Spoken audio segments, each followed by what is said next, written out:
the day long.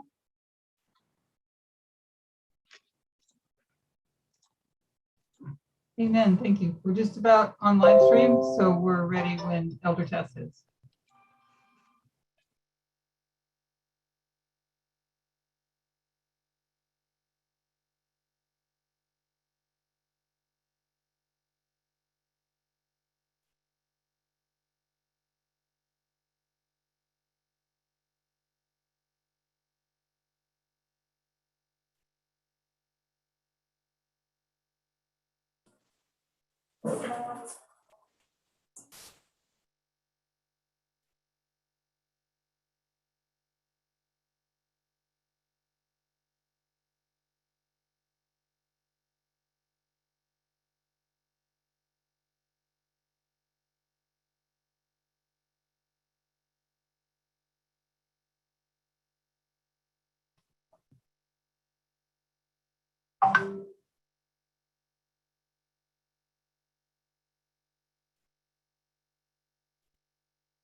We're just waiting for the translators to start recording. They'll need to start their recordings again.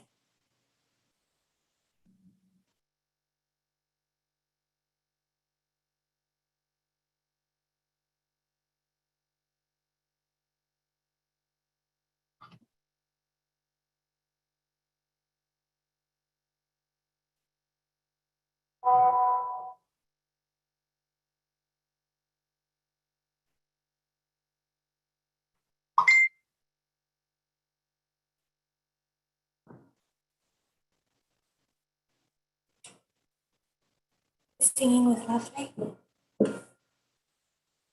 If you could kneel with me, we'll have a silent prayer.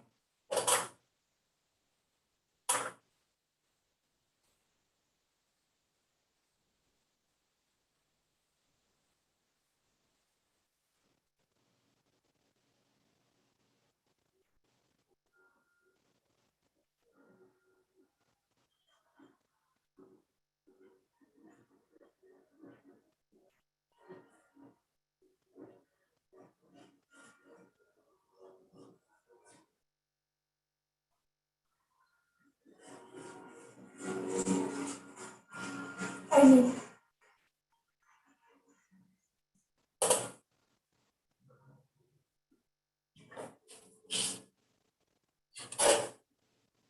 Before we journey to 1989,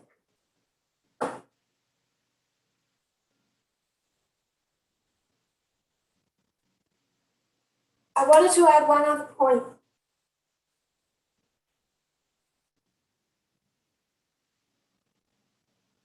Another reason that we know that this subject is gender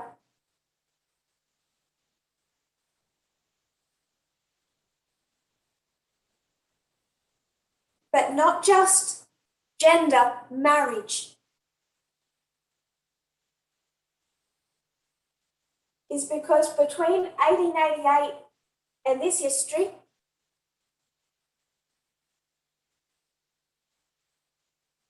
what is being discussed is the two institutions of Eden.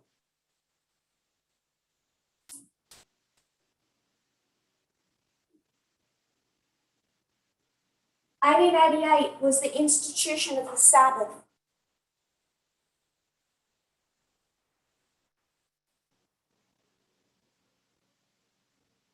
Our history is this institution of marriage.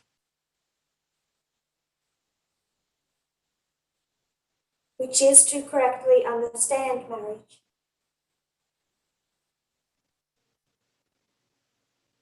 And I'll leave it with a question that I won't answer for you.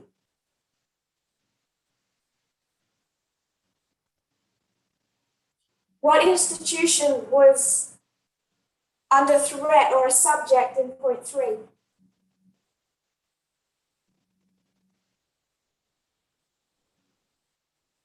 Millerite, history, slavery. So 1888, we know it's Sabbath. Our own, we know it's marriage.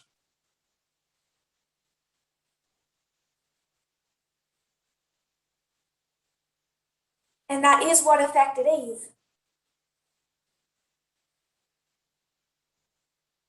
It was her marriage that was affected. Even though it has affected women married and unmarried,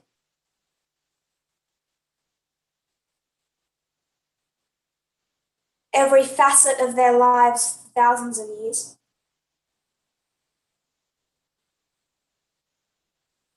Headship was still an issue, a breakdown of marriage.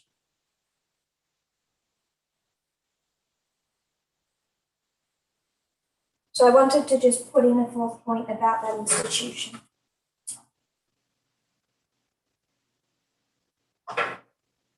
So behind me exists our reform line.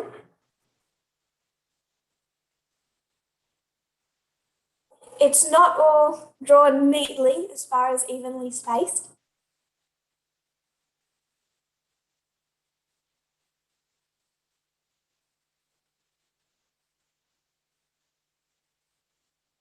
The reason for that is the dates are not even years apart.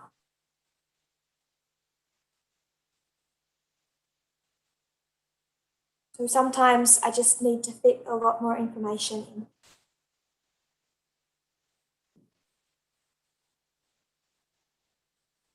So I hope that doesn't complicate it for anyone. So we know that homosexuality has existed for a long time.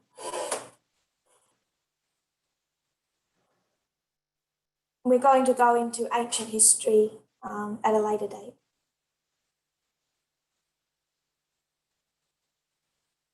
Maybe tomorrow.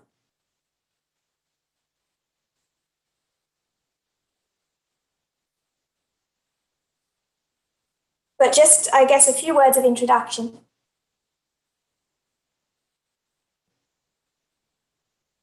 There was never really a word for homosexuality.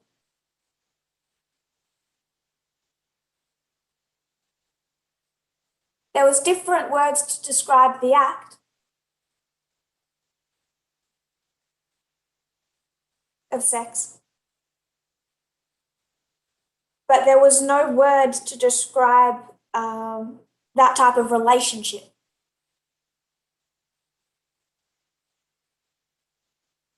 The word homosexuality first introduced in 1868.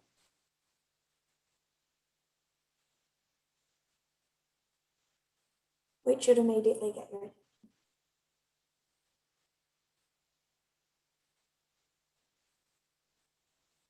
So it wasn't until the late 1800s, the latter half of the 1800s, that there was a word for this.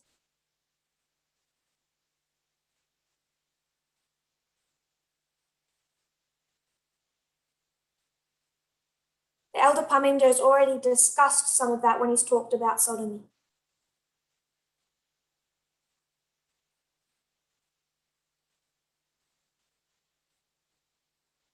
But towards the late 1800s, early 1900s, people became more open.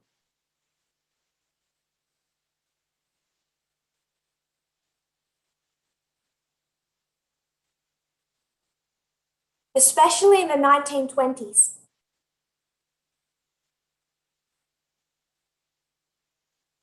People who were homosexual or lesbian were more open without much fear of persecution.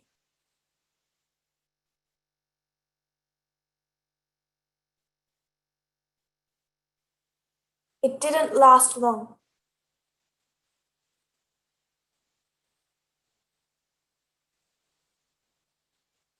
And persecution really drove them into hiding in the 1930s.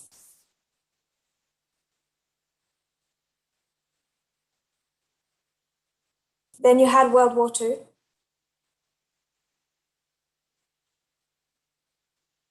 And then after World War II, you had the Cold War.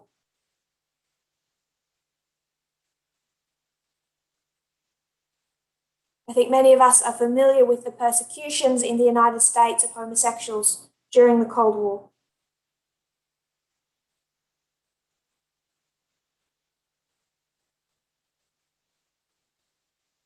Especially in the McCarthy era.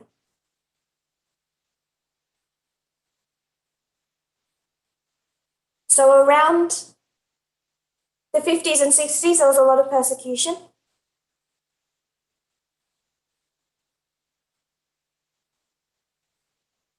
People were driven out of their jobs, sometimes to suicide.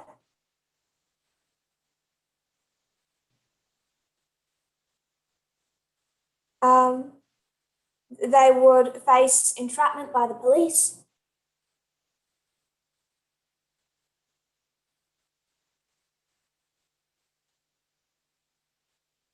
In general, it was a time of great persecution. And in June of 1969, that community felt on edge.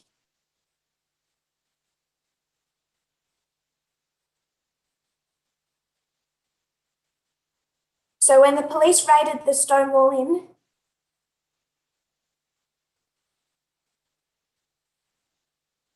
they expected it to be like every other raid.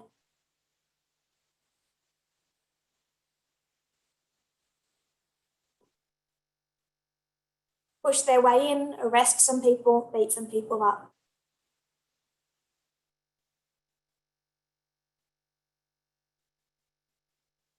But by this stage, the community felt they could take no more.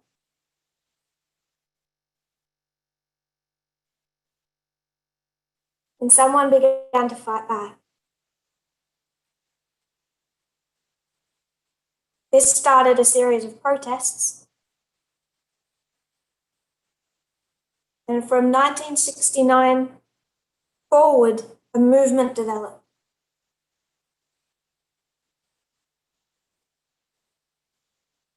Where they refused to quietly continue to take the persecution and stigma.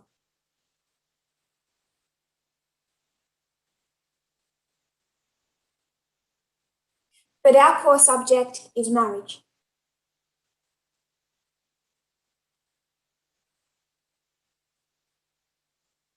And gay marriage was not part of the agenda or conversation in 1969.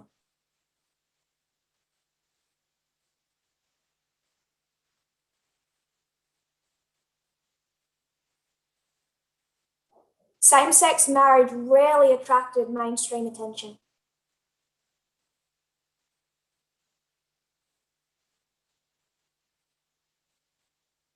Until they say the late 1980s.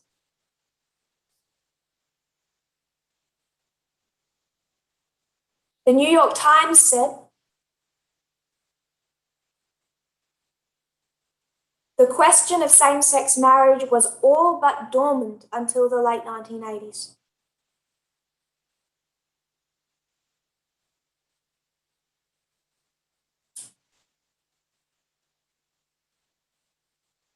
When, according to gay activists, the AIDS epidemic was a turning point.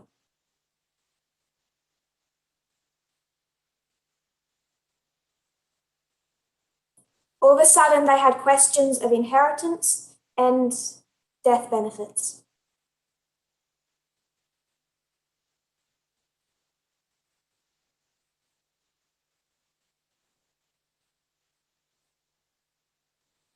So they're going to want to, once you know you're going to lose someone,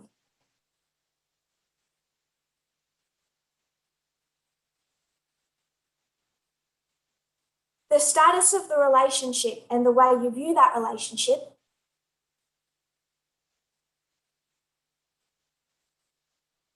the connection you have with them, the knowledge that, or the way that you want to be remembered after death,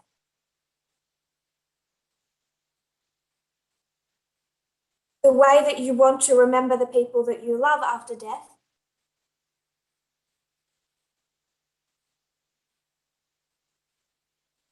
it feels much more important. So when this epidemic began, it did over time turn many people's minds to the subject of marriage.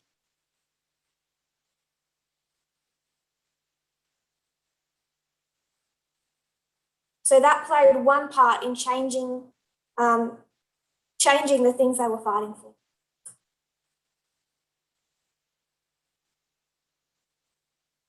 But it still was given very little mainstream attention.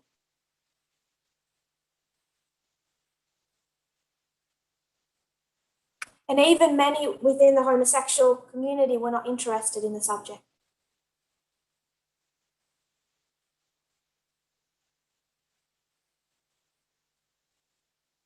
Until 1989 acted as a turning point.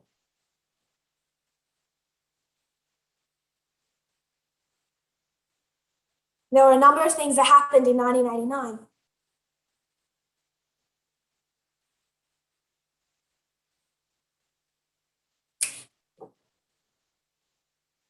Going to start outside the United States.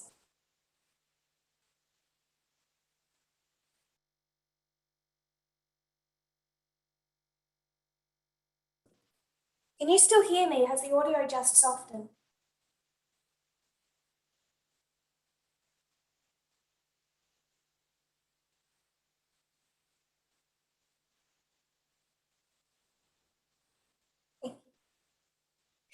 So, the starting point for the fight for gay marriage began in 1989.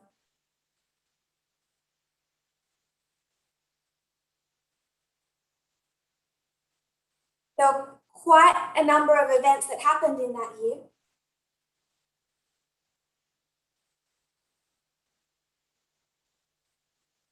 That really gave impetus to this movement.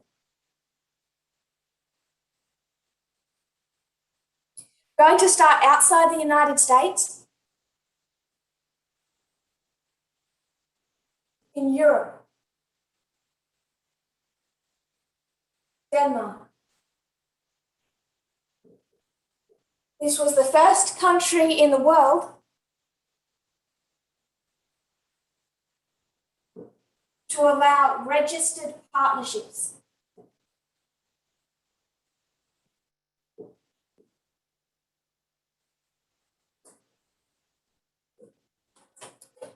For the translators that have a list of quotes,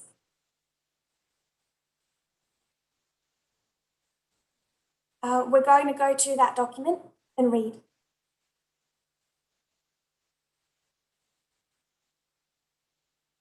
It's titled A Triumph for Love in Denmark.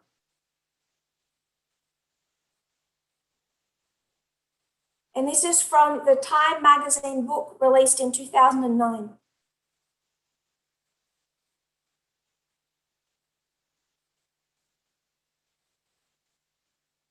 So for those that aren't aware what Time magazine did in 2009,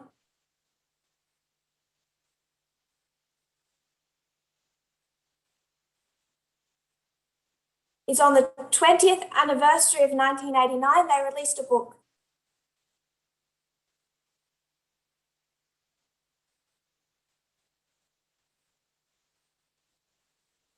To try and illustrate for people how significant this year was.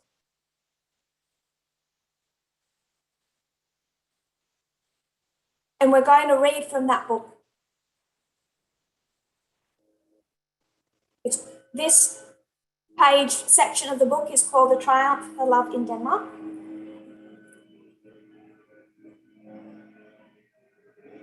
It was October 1st, 1989, and dressed in matching suits, Axel and Eigil had just become the first gay couple in the world to legalise their union.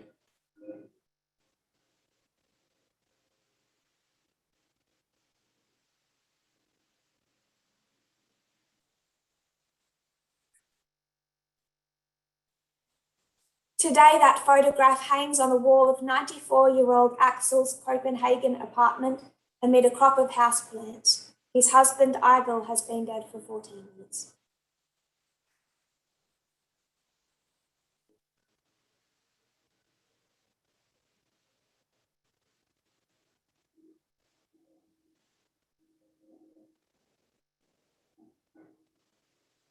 But Axel still remembers the wedding as if it were yesterday.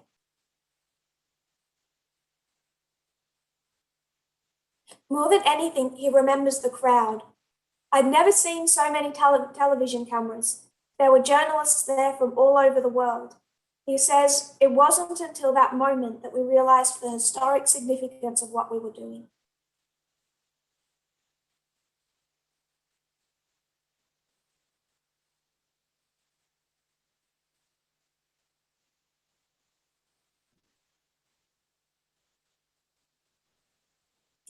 The article goes on then to explain that Denmark wasn't particularly tolerant towards homosexuals.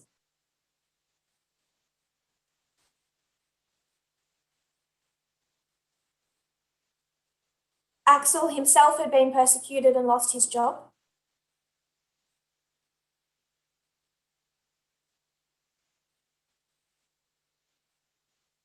But two things happened. First, both caused by AIDS.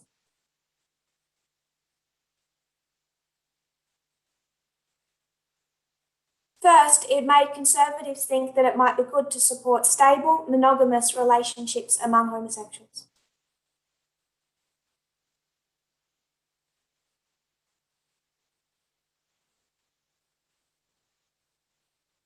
And second, it brought homosexuals into the public sphere.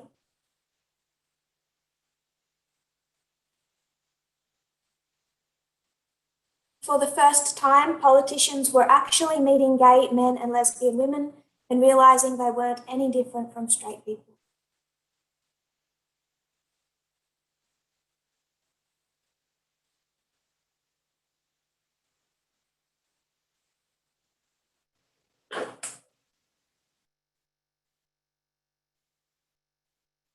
So the first of the significant changing events.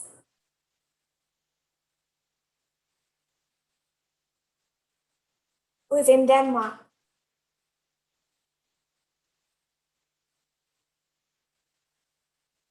It's not marriage, it's a registered partnership.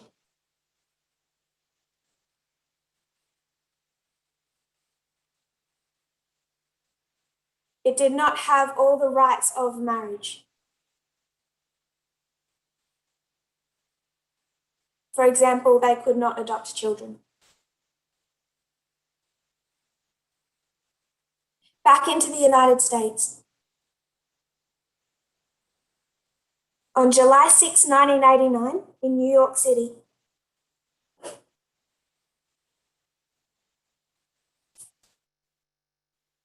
Now, this one might take a little explanation.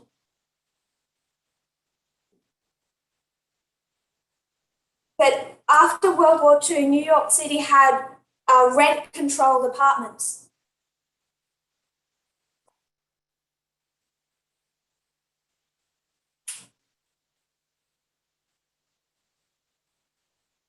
So if me and my husband had a rent-controlled apartment,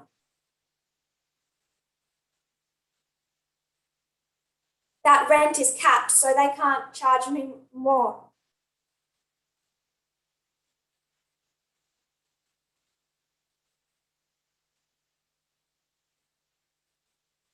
And these rent-controlled apartments are quite precious. People want them.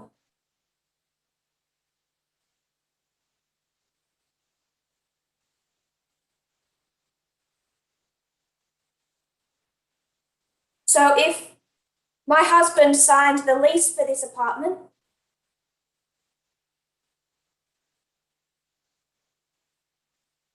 and he dies,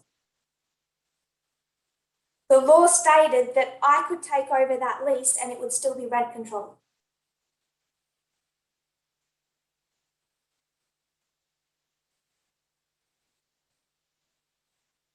I wouldn't be thrown out of my home and need to go find a much more expensive apartment.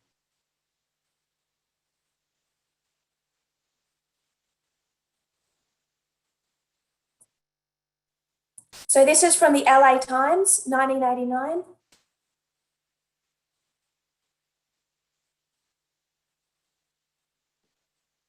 New York's highest court ruled Thursday that a partner in a long-term homosexual relationship can take over the couple's rent-controlled apartment when the lover who signed the lease dies.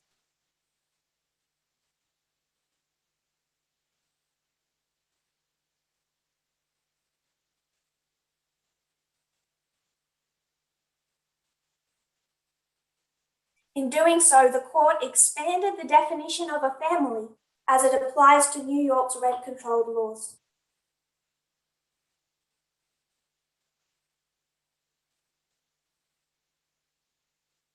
Fourth paragraph down. The decision marks the first time any top state court in the nation has recognized a gay couple to be the legal equivalent of a family, American Civil Liberties Union lawyer William Rubenstein said.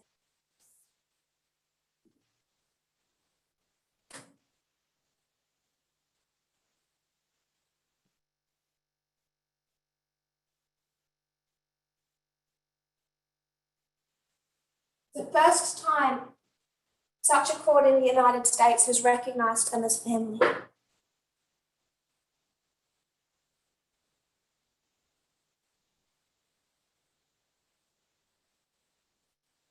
Today's decision is a groundbreaking victory for lesbians and gay men, Rubenstein said.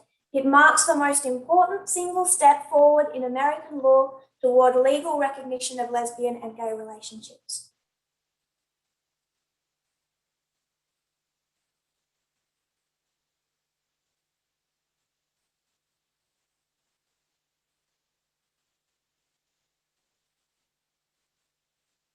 The case involved Miguel Brasky, 33, who wants to live in a desirable Manhattan apartment he shared for 11 years with Leslie Blanchard. The two men were considered a lifetime couple and spouses by their friends.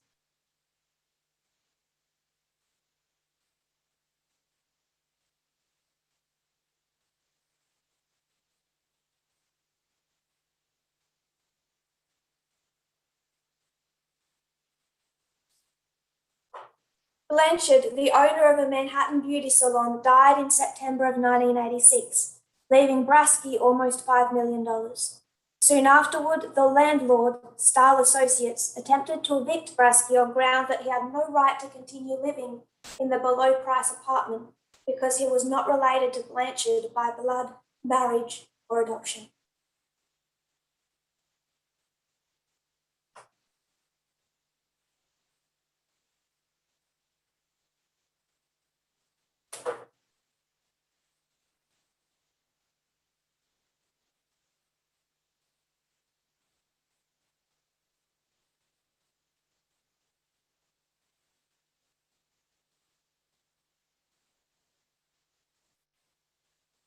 Third subject in 1989 that made the year a turning point.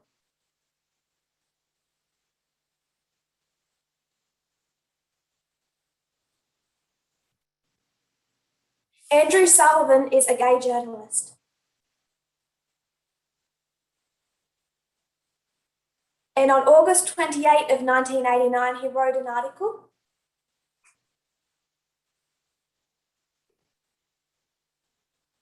in the New Republic.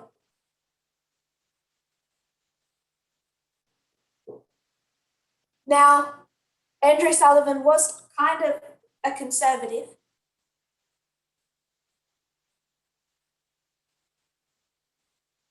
But he's homosexual and he changed party affiliation around the Iraq War.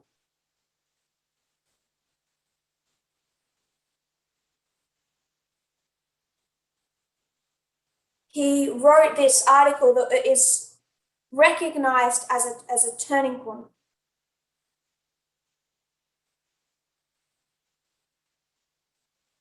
He wrote another article actually in 2015.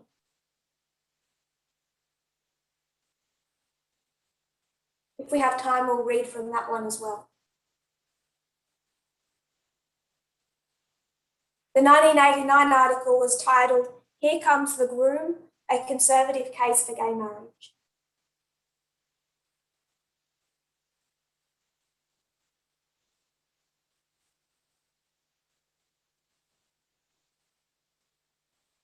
He says, "The gay movement has ducked this issue primarily out of fear of division. Much of the gay leadership clings to notions of gay life as essentially outsider, anti-bourgeois, radical. Marriage for them is co-optation into straight society. For the Stonewall generation, it is hard to see how this vision of conflict will ever fundamentally change. But for many other gays, my guess a majority, while they don't deny the importance of rebellion 20 years ago and are grateful for what was done, there's now the sense of a new opportunity. A need to rebel has quietly ceded to a desire to belong."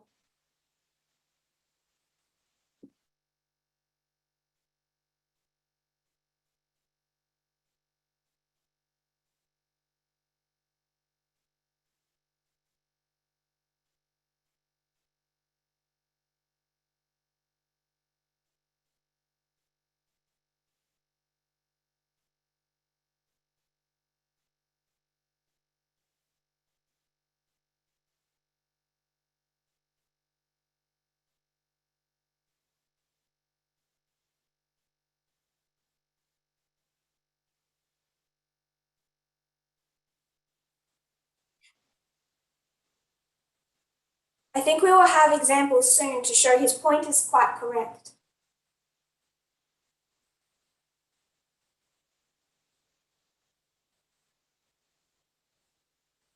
Many homosexuals in 1989 were opposed to gay marriage.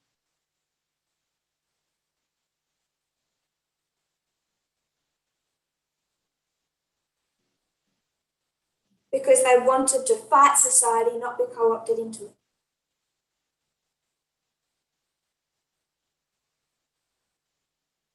But this is a behaviour that's really typical of civil rights movements.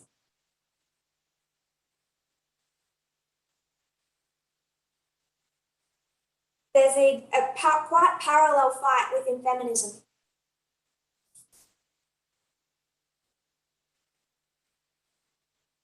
The women that fought through the sexual revolution and second wave feminism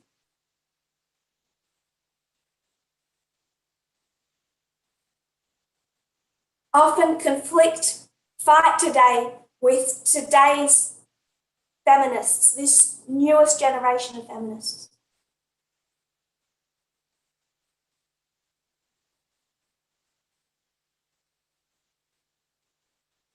And the conflict is those older feminists fought so hard against society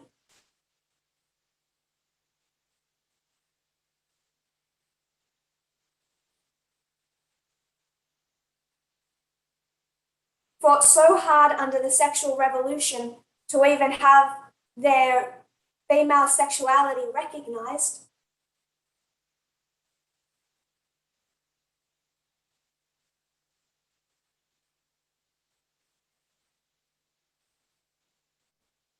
They've then watched the Me Too generation.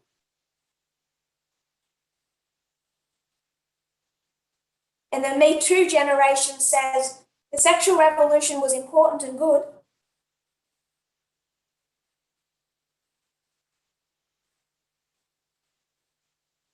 but it also has been used by men to see women as so sexually available.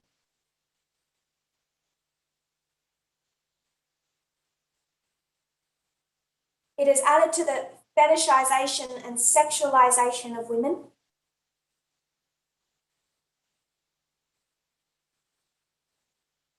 And they see some of the results of that when they raise their hand and say, me too.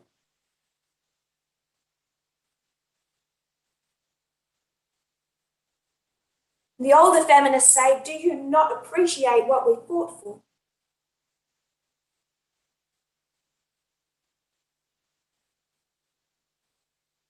And they criticised the Me Too movement.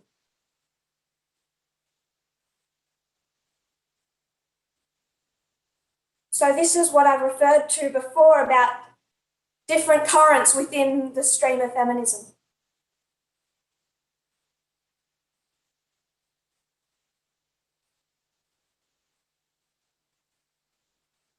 The refinement of the message as we look back at the sexual revolution and see its positives and its negatives.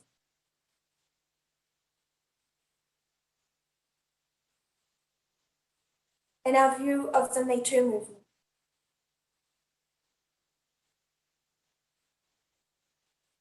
Because that's an external fight.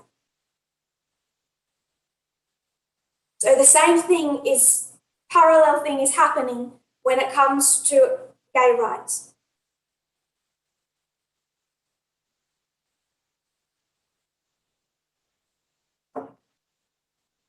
In the next paragraph, he talks about the complication of domestic partnerships and why marriage is better.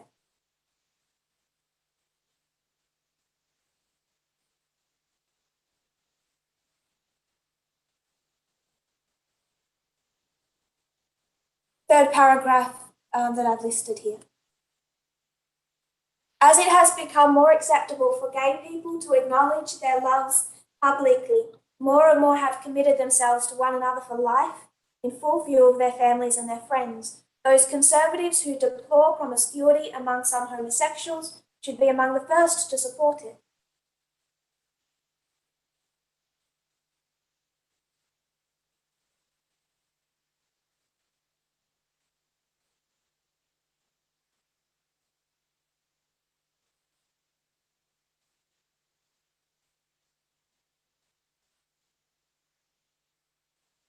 Whenever you drive people underground, it's going to create an unhealthy culture.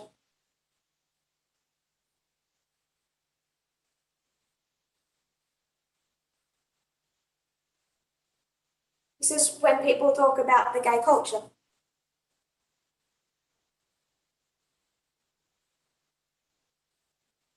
We have to realize what develops when you drive people underground.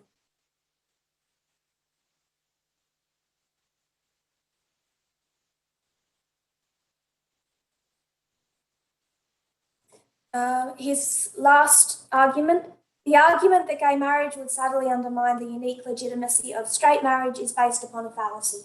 Gay marriage could only delegitimize straight marriage if it were a real alternative to it, and this is clearly not true. To put it bluntly, there's precious little evidence that straights could be persuaded by any law to have sex with, let alone marry, someone of their own sex. The only possible effect of this sort would be to persuade gay men and women who force themselves into heterosexual marriage, often at appalling cost to themselves and their families, to find a focus for their family instincts in a more personally positive environment. But this is clearly a plus, not a minus. Gay marriage could both avoid a lot of tortured families and create the possibility for many happier ones. It is not, in short, a denial of family values. It is an extension of them.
carries on to argue that a civilized society does not persecute minorities.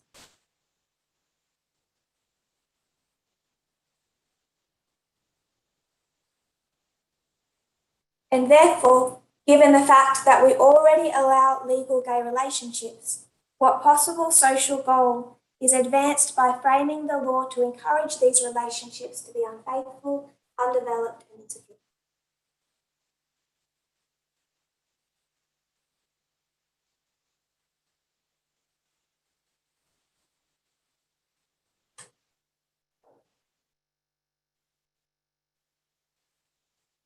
So as he states, he's making a conservative argument.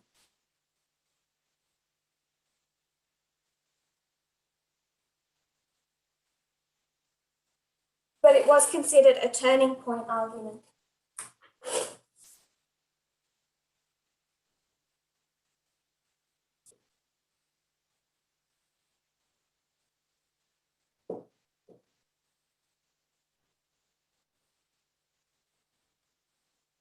One more event in the United States sparked this. September of 1989,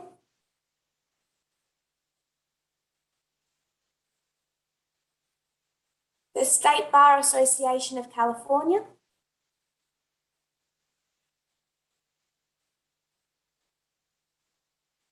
it urged recognition of marriages before even homosexuals. It urged recognition of marriages between homosexuals even before gay rights advocates adopted the issue.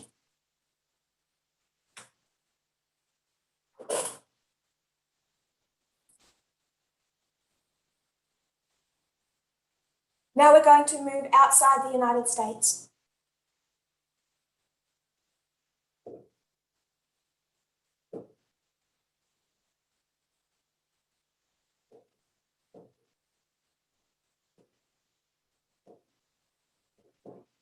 Now we're going to Germany, East Germany. So we've been to Denmark, 3 events in the United States, now we're going to East Germany.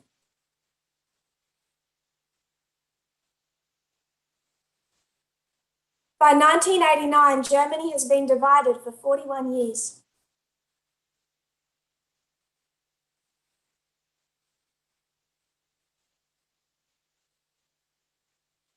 And as you might expect, homosexuals and lesbians were persecuted by the secret police.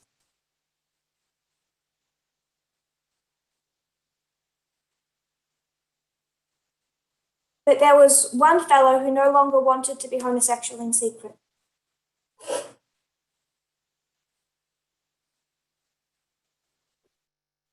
His name is Matthias Freihof.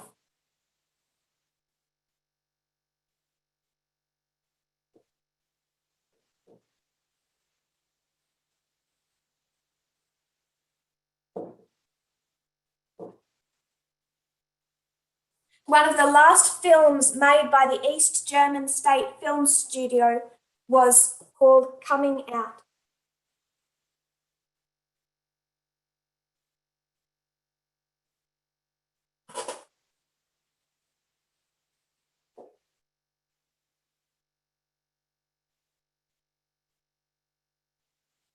So even in that environment, the East German Film Studio produced this movie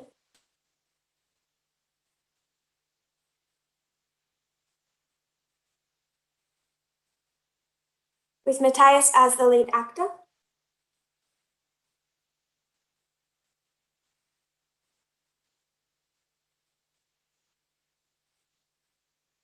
It was also his personal coming out.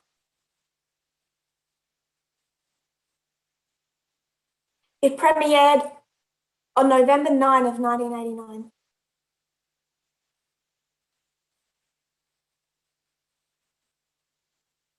So after 41 years of separation, the first gay-themed film they make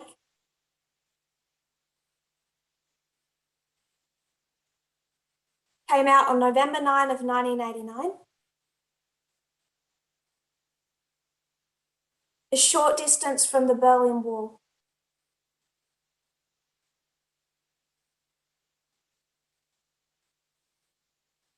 It received such praise they played the premiere twice.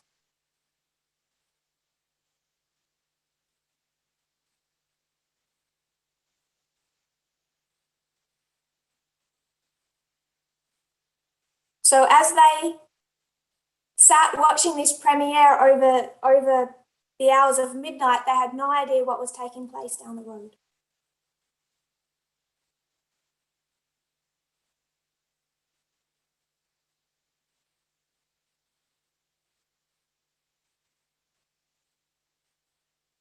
As they came out of that premiere, they saw through the windows the cars and the people.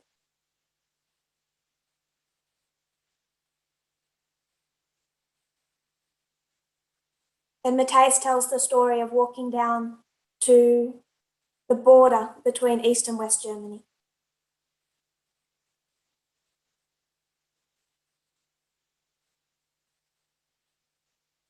It's seen also as a historical event and a turning point.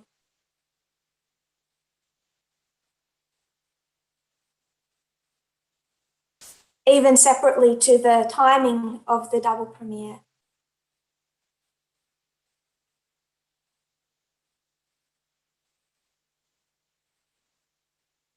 So you see, in 1989, the fight begins.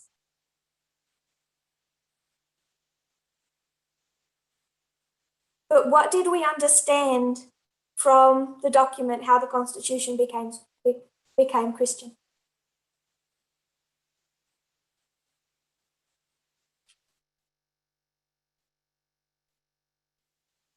What inevitably is going to happen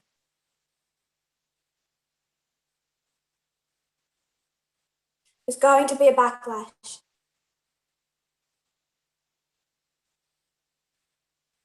There's going to be a fight. It became a fight in 1991.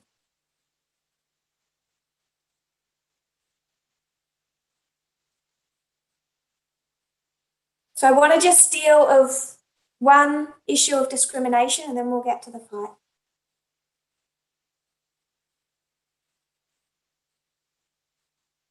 This is from the New York Times, 1991, October 6th.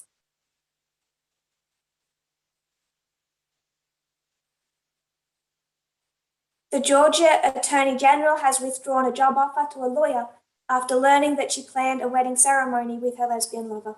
State law bans sexual relations between people of the same sex, and the Attorney General, Michael J. Bowers, had successfully defended that law 5 years ago before the United States Supreme Court.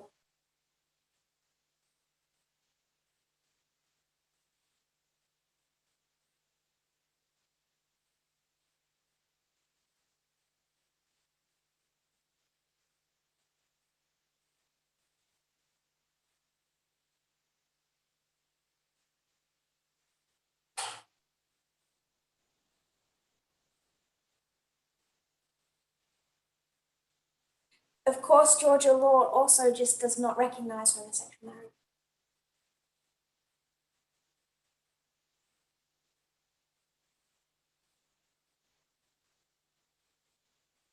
But he had defended and kept a law on their books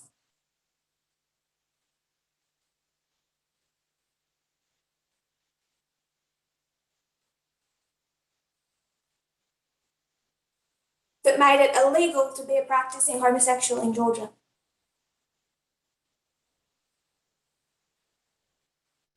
But that threat really begins in 1990.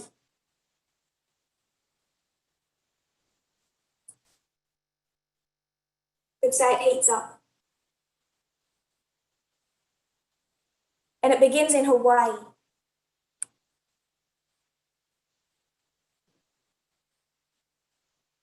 On December 17, 1990, 3 same-sex couples applied for marriage licenses at the Hawaii Department of Health.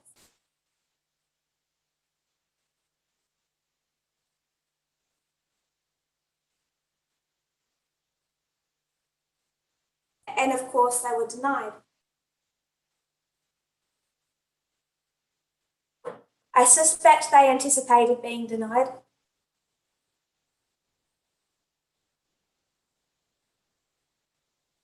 So they initiated a lawsuit.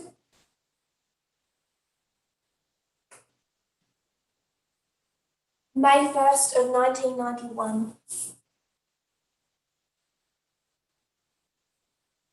And this lawsuit went all the way up to the Supreme Court of Hawaii.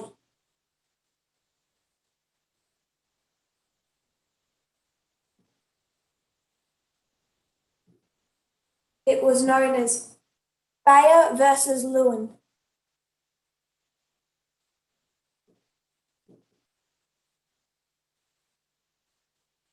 They ended up suing the state of Hawaii for the legal right to marry.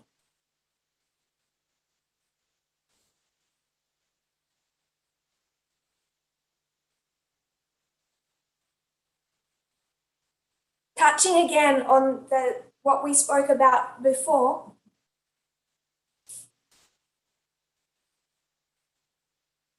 that this desire for gay marriage was not uniform through the homosexual community.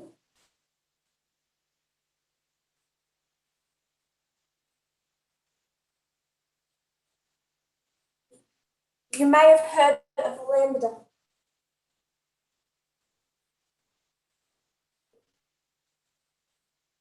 Legal Defense and Education Fund. It's the American civil rights organization that focuses on lesbian, gay, LGBT people.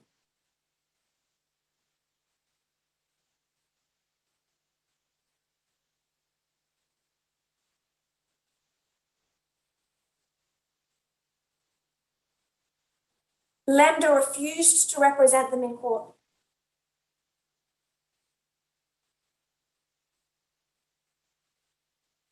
Because for two reasons. They doubted whether taking the issue to court was a wise strategy.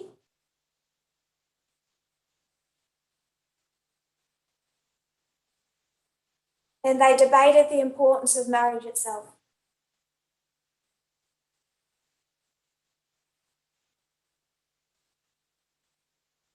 So when these three couples went to court, the civil rights organization that were meant to represent them refused.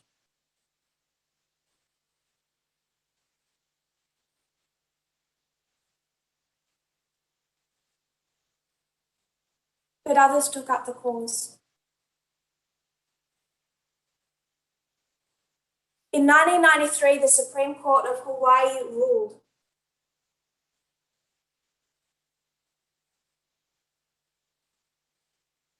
I won't read the quotes for this, I'll just paraphrase.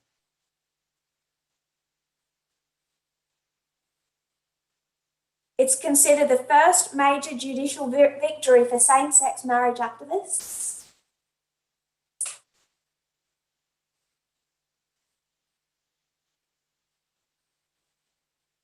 But to be fair, it wasn't much of a victory.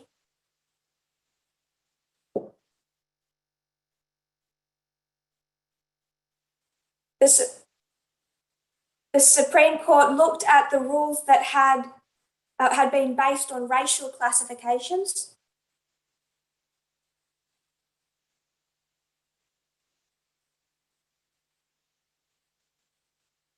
They acknowledged that all their past rules on racial classifications were unconstitutional.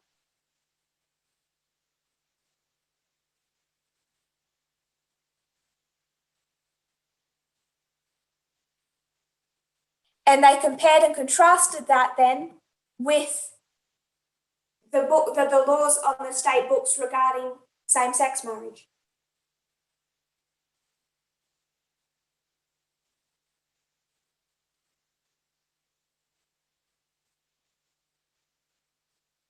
And they considered that that position was also discriminatory.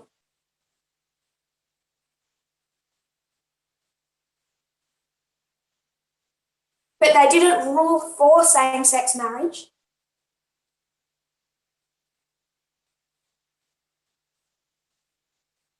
What they did is they said to the state of Hawaii, if you're against same-sex marriage,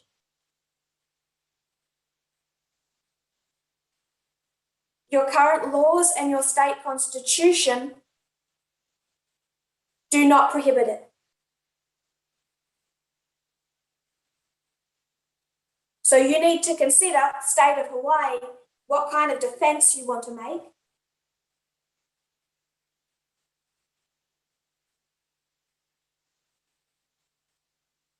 Because your arguments in defense against these three couples are unsatisfactory.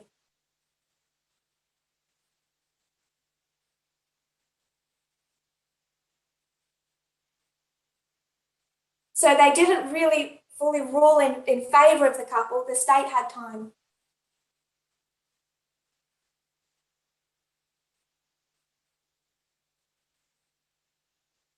And this terrified just about every other state in the United States.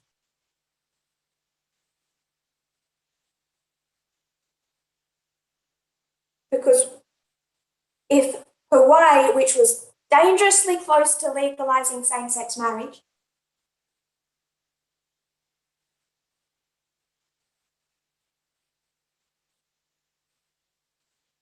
that makes everything complicated. If you're a man and a woman in Arkansas,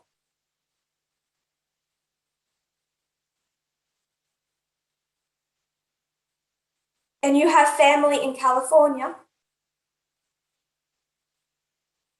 you might decide to fly to California and get married.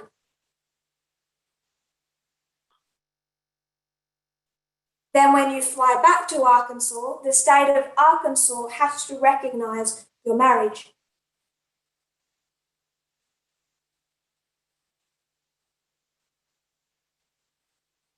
So if Hawaii legalized gay marriage,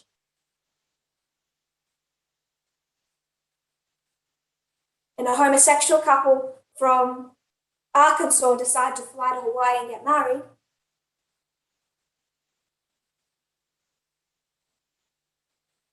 what is Arkansas required to do? So that's panic number one. Panic number two. If Hawaii recognizes this couple as married,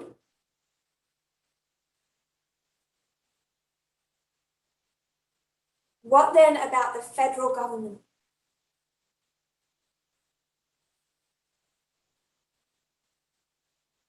Because there are a lot of things that the federal government is responsible for, not the state.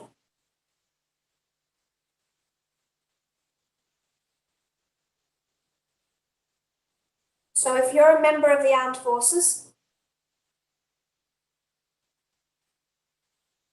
and you fly to Afghanistan and fight, and you die in Afghanistan, it's the federal government that needs to notify your family, your husband or wife.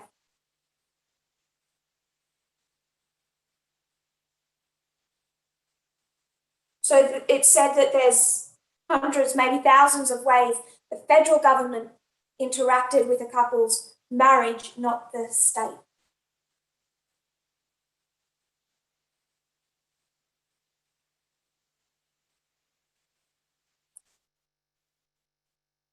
So everyone's watching Hawaii from 91 to 93.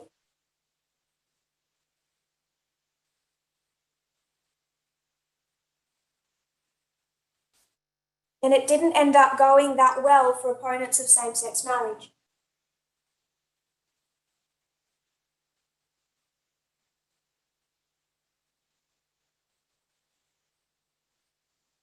So when there is a group threat, what do? You mobilize. You define the Constitution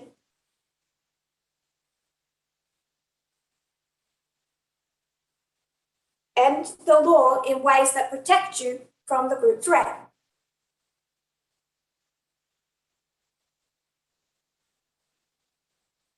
And when would you expect that response to be formalized?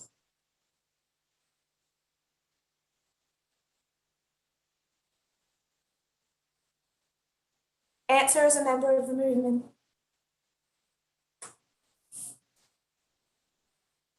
(1996). They've mobilized, they've formed their counter arguments.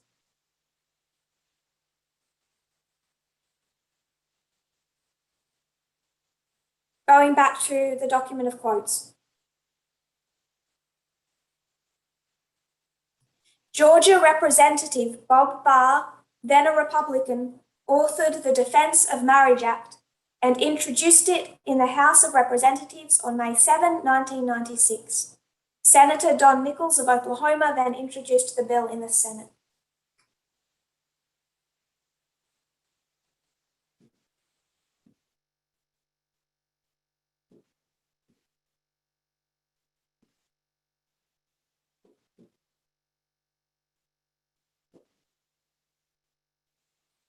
This is what is known as DOMA.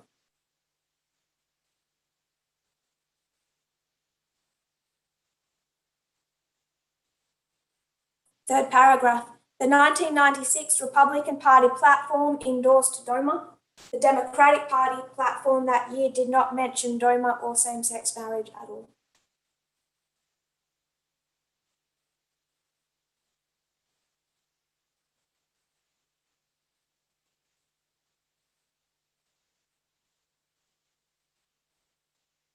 The bill moved through Congress on a legislative fast track and met with overwhelming approval in both houses of the Republican-controlled Congress on July 12 of 1996, with only 65 Democrats and then Representative Bernie Sanders, who was an independent, and Representative Steve Gunderson, who was a Republican, in opposition.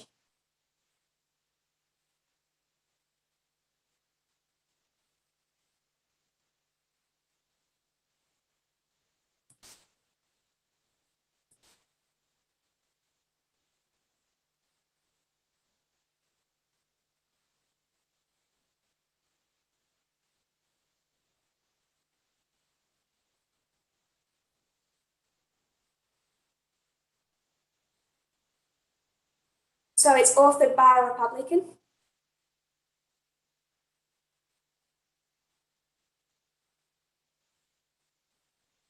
It's introduced by a Republican. Passes through a Republican-controlled House.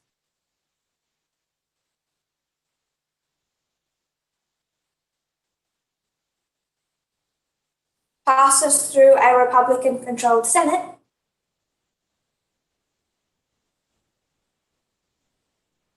But who is president? Democrat. This is an article by the New York Times in 2013.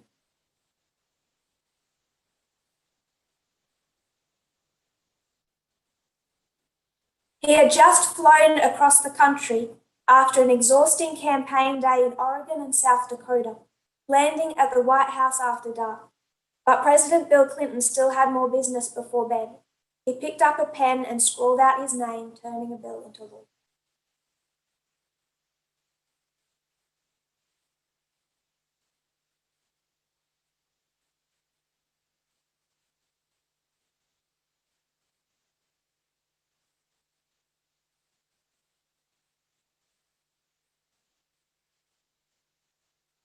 It was 10 minutes before 1 a.m. on Saturday of September 21, 1996, and there were no cameras, no ceremony.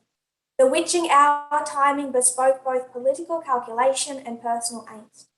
With his signature, federal law now defined marriage as the union of a man and a woman, Mr. Clinton considered it a gay baiting measure, but was unwilling to risk re-election by vetoing it.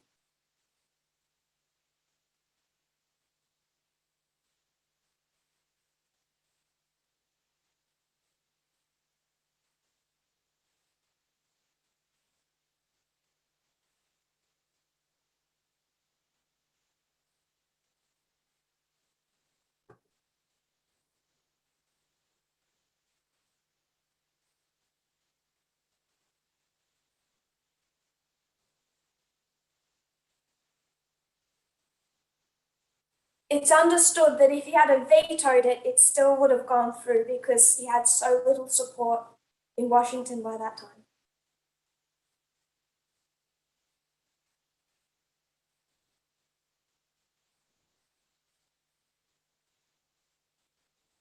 But by vetoing it, he still would have sent a message.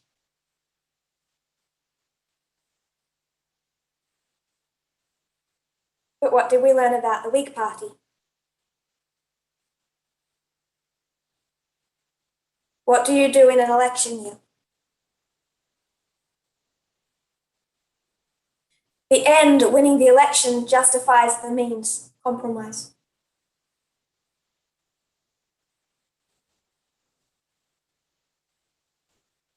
For nearly 17 years since, that middle of the night moment has haunted Mr. Clinton, the source of tension with friends, advisors, and gay rights supporters. He tried to explain, defend, and justify. He asked for understanding. Then he inched away from it bit by bit. Finally, this month, 2013, he disavowed the Defence of Marriage Act entirely, urging that the law be overturned by the Supreme Court. Rarely has a former president declared that an action he took in office violated the Constitution.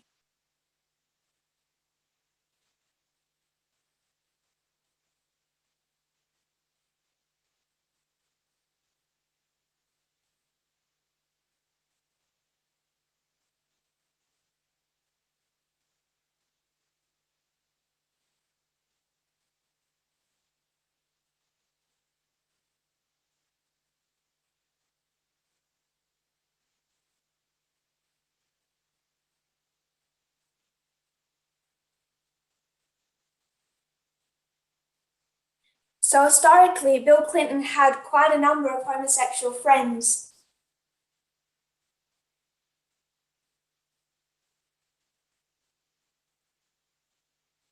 And he'd been seen, relative to his time, as progressive and supportive of the community.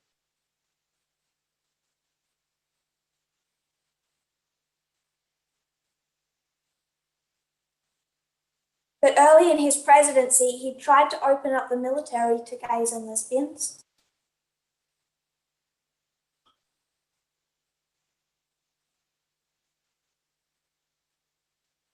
And politically, that had had a negative impact for him.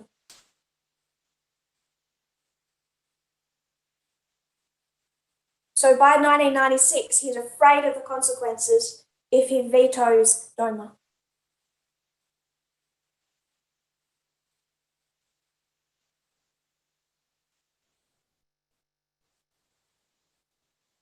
Last paragraph. The bill passed with overwhelming margins, enough to override a veto, so his veto wouldn't have mattered.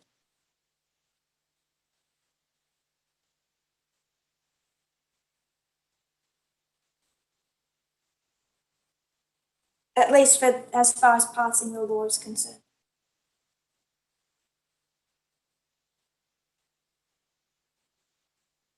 He hoped to avoid calling attention to it with his post-midnight signature. Mike McCurry, the press secretary, got a call at home asking if they should wait until morning to announce it.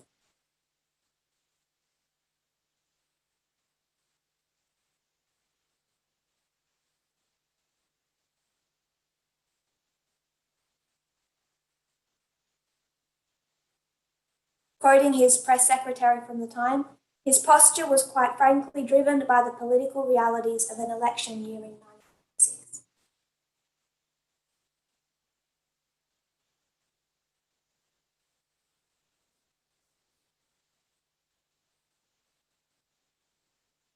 Some gay supporters were outraged. they did feel betrayed.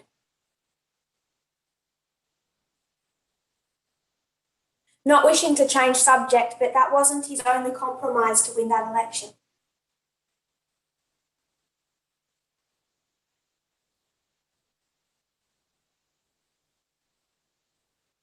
The other act that he signed is the Illegal Immigration Reform.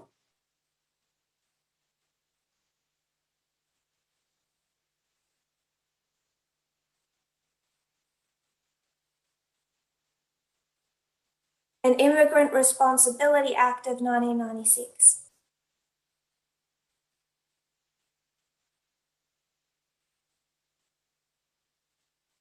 And that act on immigration has negatively affected the southern border for the decades since.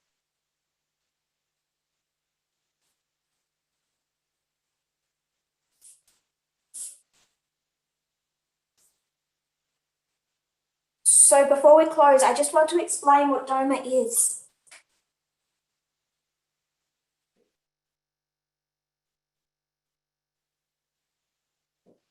It's a really short bill. It's only 2 pages and consists of 3 sections. The first section consists of nothing more than the name. It's just an explanation of the name. So it's fairly meaningless as far as the impact of the law is concerned.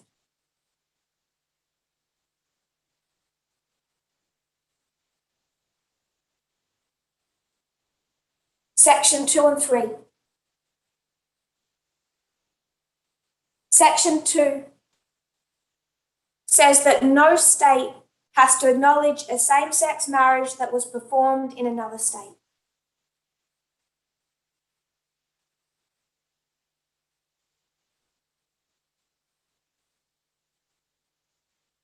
So this is a response to Hawaii.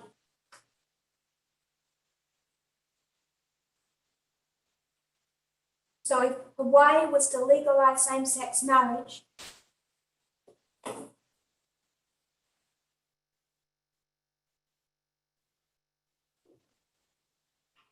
Arkansas would not recognize any of those couples as married.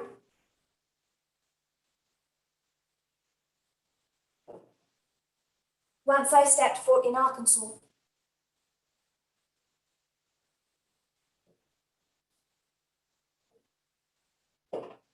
So this protected the states.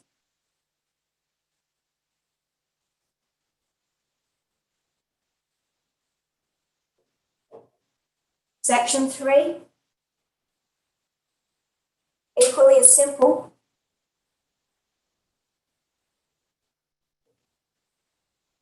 The federal government does not recognize as married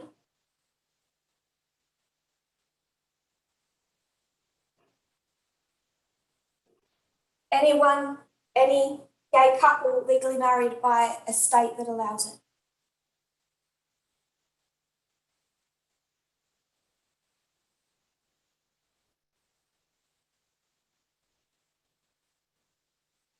So one was to protect the states, one was to protect the federal government.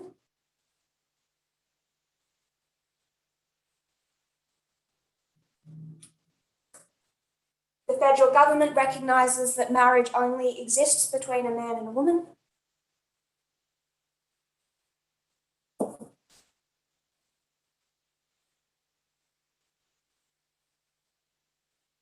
And it's an action to defend marriage due to the recent events.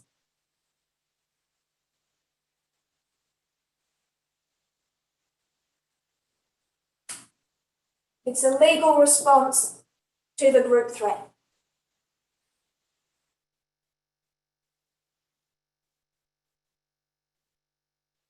So I'm going to review before we close. The first presentation, I wanted to explain why we're discussing this subject.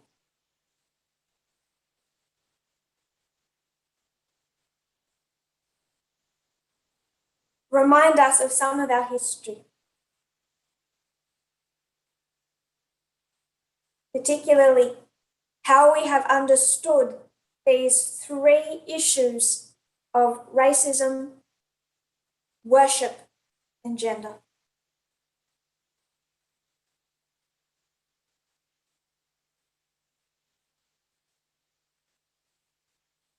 As they become testing points for God's people post 1798.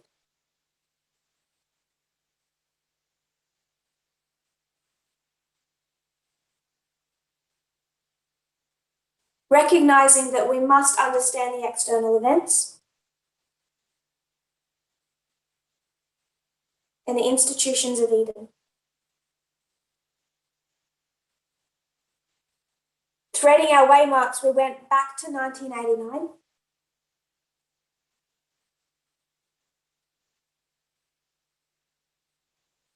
Recognizing it as a turning point. Where gay marriage became a possibility, an external subject in mainstream media.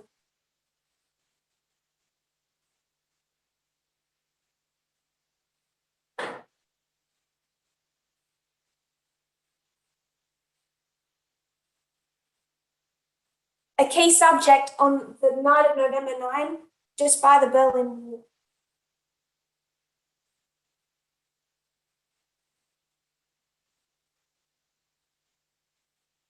Denmark, the first country in the world to legally recognize those relationships.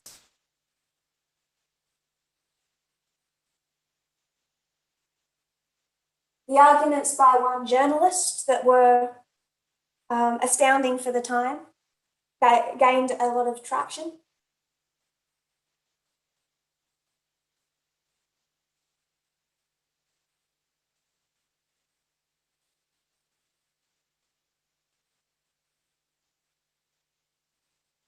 And the actions in California and New York City.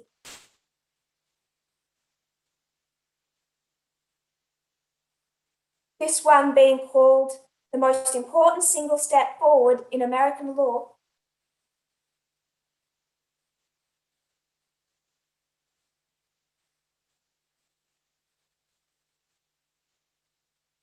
towards legal recognition for same-sex people.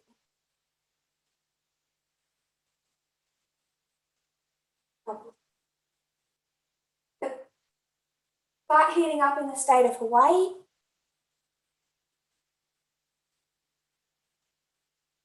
Galvanized national attention.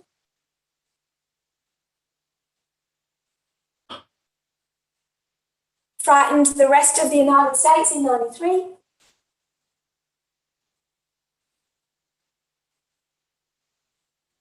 Then a counterattack formalized in 1996.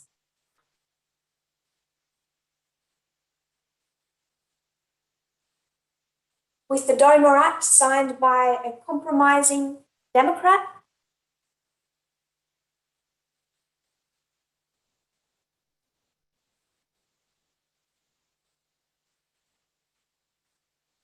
That stopped other states from having to recognize same-sex marriages in another state.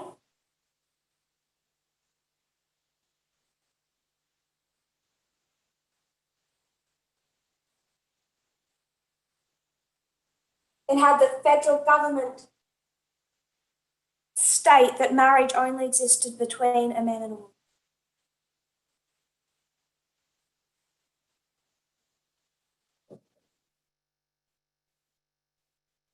When we come back tomorrow, we'll start with 2001.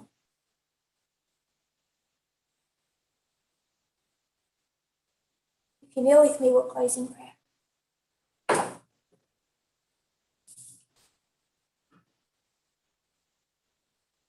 Dear Lord, pray, Lord, that we will see the importance of history.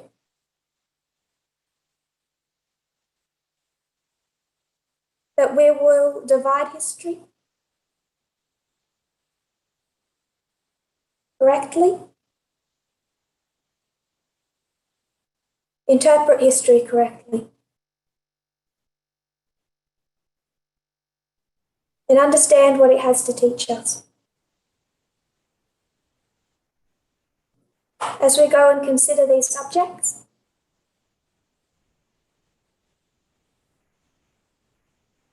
tracing these events, I pray, Lord, that you will give your people wisdom, balance. Bless the other speakers,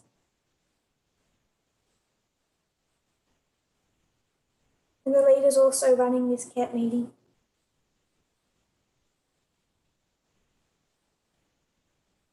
Bless the efforts behind the scenes,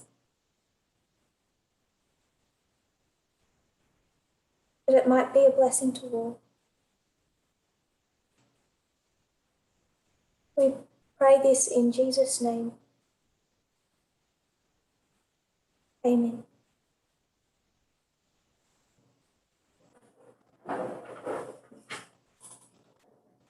See you tomorrow.